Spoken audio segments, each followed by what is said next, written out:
Chapter 2. Here's what the Encyclopedia Galactica has to say about alcohol.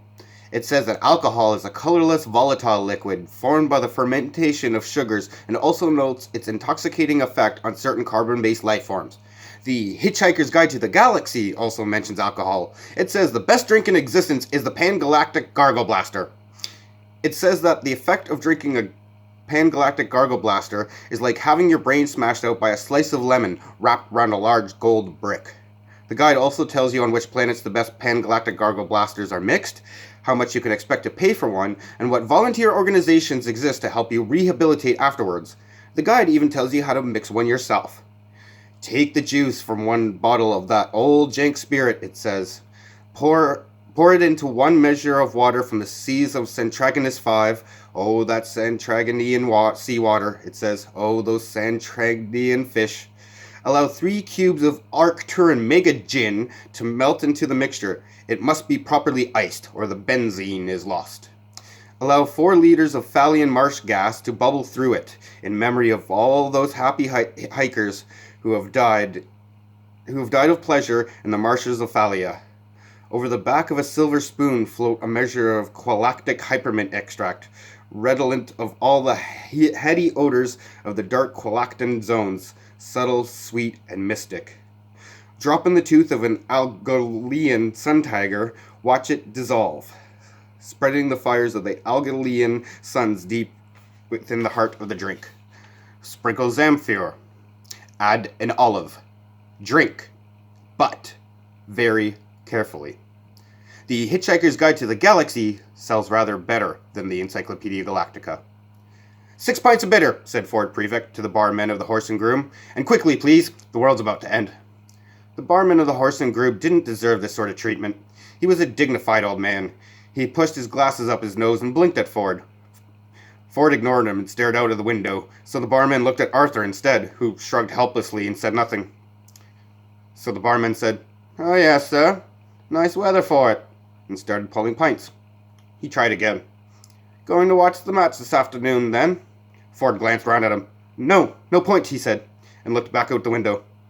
"What's that? Foregone conclusion, then you reckon?" said the barman. "Arsenal without a chance?" No, said Ford. It's just that the world's about to end." "Oh, yes, sir. So you said," said the barman, looking over his glasses, this time at Arthur. "Lucky escape for Arsenal, if it did." Ford looked back at him, genuinely surprised. "No, not really," he said. He frowned. The barman breathed in heavily. "There you are, sir. 6 pints," he said. Arthur smiled at him wanly and shrugged again. He turned and smiled wanly at the rest of the pub, just in case any of them had heard what was going on.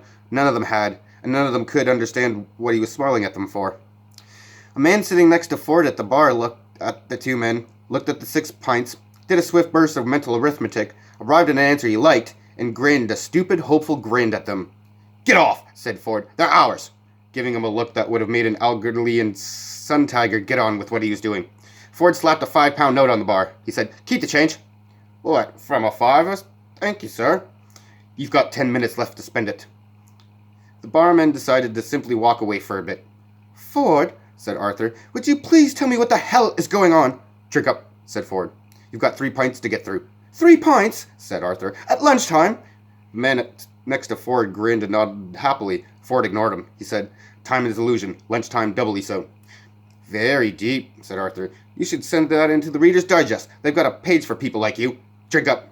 "Why 3 pints all of a sudden?" "Muscle relaxant. You'll need muscle relaxant." "Muscle relaxant." Arthur stared into his beer. "Did I do anything wrong today?" he said. "Or has the world always been like this, and I've just been too wrapped up in myself to notice?" "All right," said Ford. "I'll try to explain. How long have we known each other?" "How long?" Arthur thought. About 5 years, maybe 6, he said. Most of it seemed to make some kind of sense at the time. "All right," said Ford. "How would you react if I said that I'm not from Guilford at all, but from a small planet somewhere in the vicinity of Beetlejuice?" Arthur shrugged in a so-so sort of way. "I don't know," he said, taking a pull of beer. "Why, do you think it's the sort of thing you're likely to say?" Ford gave up. It really wasn't worth bothering at the moment, what with the world coming to an end and all. He just said, "Drink up." He added perfectly factually, "The world's about to end."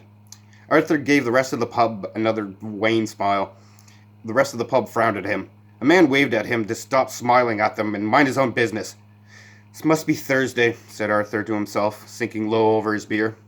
I could never get the hang of Thursdays.